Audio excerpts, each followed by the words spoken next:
Hello, hello.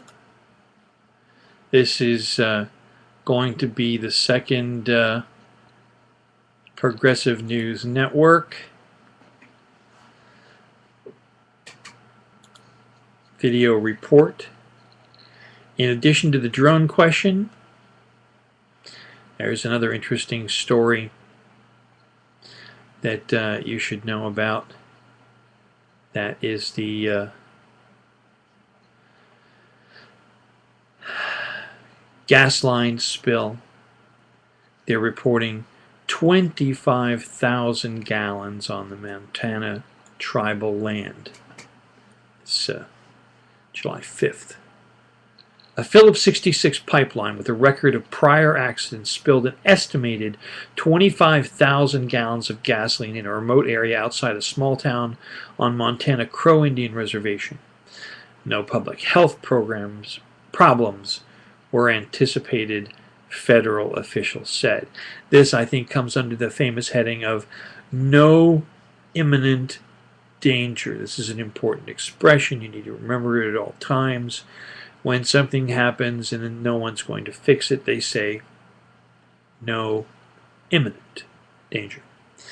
A representative of the Houston-based oil refinery and chemical company said that the amount of leaked gas likely was less than initially reported, so said the Houston-based oil refinery. Although no alternative figure was offered, it's just better. The initial estimate came from a report submitted by the company to the governor's National Response Center.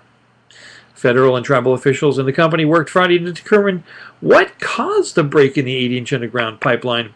It occurred about 15 miles southwest of Lodgegrass, a town of about 430 people near the Wyoming border. The same line has seen at least 3 spills over the last 2 decades. Nothing to see here. The latest spill was not anticipated to enter any surface water supplies, and no public health problems were anticipated, the company said. It was discovered late Tuesday by operators at the company's Marchfield, Oklahoma Pipeline Control Center, who noticed a pressure drop along the line, according to federal officials and Phillips 66 company spokesman Dennis Nuss. It's uncertain how long the line had been leaking or whether any of the gasoline can be recovered. Of course, it just disappeared. We're assessing the area, Nuss said. The line has been excavated in order to be able to be repaired. The closest residence is about 2 miles from the spill site, said Curtis Kimball with the Environmental Protection Agency. He confirmed that no streams or lakes were in the immediate area, but did not know if any underground aquifers were present. Kimball said. About 60 workers contracted for Phillips 66 were involved in the response effort. The Seminole pipeline carries gasoline, diesel, and other refined petroleum products from the Phillips 66 Billings refinery to Wyoming, Utah, and Colorado.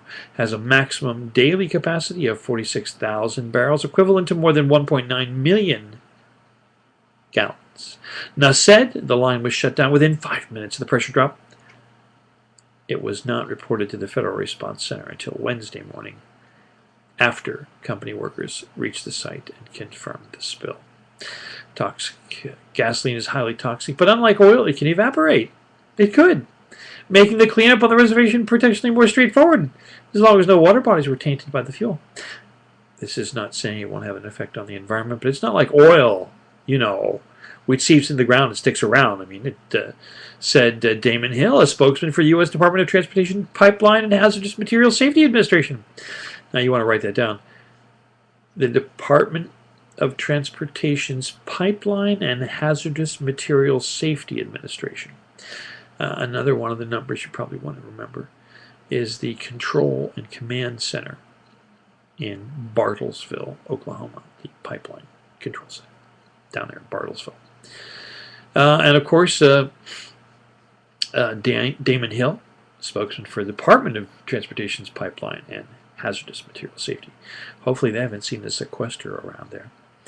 The same pipeline broke twice in a week in 1977, spilling a combined 2,300 barrels of gasoline near the Lodgegrass and Banner, Wyoming.